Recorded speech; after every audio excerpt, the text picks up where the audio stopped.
Hello, नमस्ते, प्रणाम, हर हर महादेव। हम आप सबके भाई बानी दीपक दीपांशु। तो आप सभी का स्वागत बाटे हमारे यूट्यूब चैनल दीपक दीपांशु में। तो रउआ लोग कैसन बानी? आशा ना पूर्ण विश्वास करतनी कि आप लोग एकदम ठीक हो, हम एकदम ठीक रही, मस्त रही, स्वस्थ रही जा। और आप लोग खूब मेहनत करी और आगे बढ़ी। तो आज हम आप सब खातिर लेकर के आइल बानी बहुत ही एकदम जबरदस्त मैटर बाटे, बहुत ही जबरदस्त गाना बा। लगन स्पेशल बा 2024।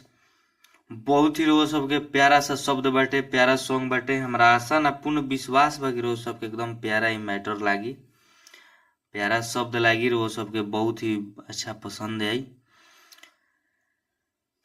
तो ये गाना बाटे रोज सबके जयमाल के तहत लड़का लड़की के मैटर बाटे, जहाँ दू बाटे या खुद रोज सब समझदार बन जा, समझ जा कि दू बार गावे के बा। तो हमरा एकदम पूरा विश्वास बा कि मैटर रोज सबके बेहद पसंद आई। अच्छा लगी तो प्लीज रोज सब यह वीडियो के आप लोग ज्यादा से ज्यादा लाइक शेयर कमेंट आप लोग जरूर करब जा। और जो भी भाई अभी तक ले हमारे इस चैनल के सब्सक्राइब नहीं करने के लिए प्लीज आप लोग सब्सक्राइब करके बेल आइकन प्रेस कर ली, ताकि जो भी वीडियो लेकर के आई नोटिफिकेशन आप सबके पास पहुंचे, ताकि आप सब उस वीडियो को देख सकी जा और सुन सकी जा। तो हमनी के लगन स्पेशल गाना बाटे, तो प्यारा लाइन बाटे, प्यारा शब्द बा, डिबेट गाना बाटे। चली रहो सबके तर्ज बा कुमार लईकी, जबरदस्त लगन स्पेशल सॉन्ग 2024। बहुत ही एकदम धाकड़, बहुत ही हिट मैटर, अच्छा शब्द लिखले बानी। हमारा तो आशा न पूर्ण विश्वास बा कि रोज सबके पसंद आई, रोज सबके कैसन लागल।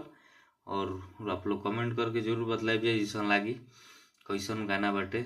और जे भी भाई के हमरा से पर्सनल गाना लेवे को हो कि भाई कॉल व्हाट्सएप के जरिए अपन गाना लिखवा सकताने कम से कम चार्ज में। तो चली रहो सबके, हम ज्यादा देर ना कर दोगे, मुखड़ा के डमी करके सुनाओ। नहीं लड़की के लाइन बा, का बाड़ो लोग निहारत अपने में बतियावत, हौसावार का कहता जबानी गीत गावत। का बाड़ो लोग निहारत अपने में बतियावत, हौसावार कहता सखी जबानी गीत गावत। तो लड़का के लाइन बा, जयमाल पझार हो खेले, दुल्हा भी खाड़ हो खेले, आहई कुआर लईकी लईको से खेलाड़ हो खेले, आहई कुआर लईकी लईको से खेलाड़ हो खेले। तो रो सब की मैटर कैसन लागल आप सब जरूर कमेंट करके बतलाइब जा। आ जहाँ भी कुछ भैया कहे बोले गाय में कुछ दिक्कत होला तो अपन छोट भाई मान करके माफ कर देनी। तो रोज सब जरूर एक कमेंट करके बतलाइब जा कि हाँ हमार मुखड़ा कैसन लागल। तो जे भी भाई के पर्सनल सॉन्ग लिखवा, कोई भाई कॉल व्हाट्सएप के जरिए अपन संपर्क करके गाना लिखवा सकता रह।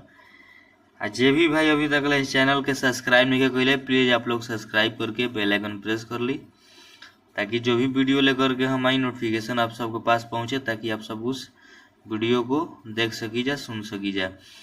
अच्छा लगी तो प्लीज अपन एक एक प्यारा सा कमेंट, एक एक प्यारा सा लाइक अपन जरूर वो सब भैया करब जा, काहे कि रोज सबके प्यार आशीर्वाद से हम मनोबल बढ़त रहेला।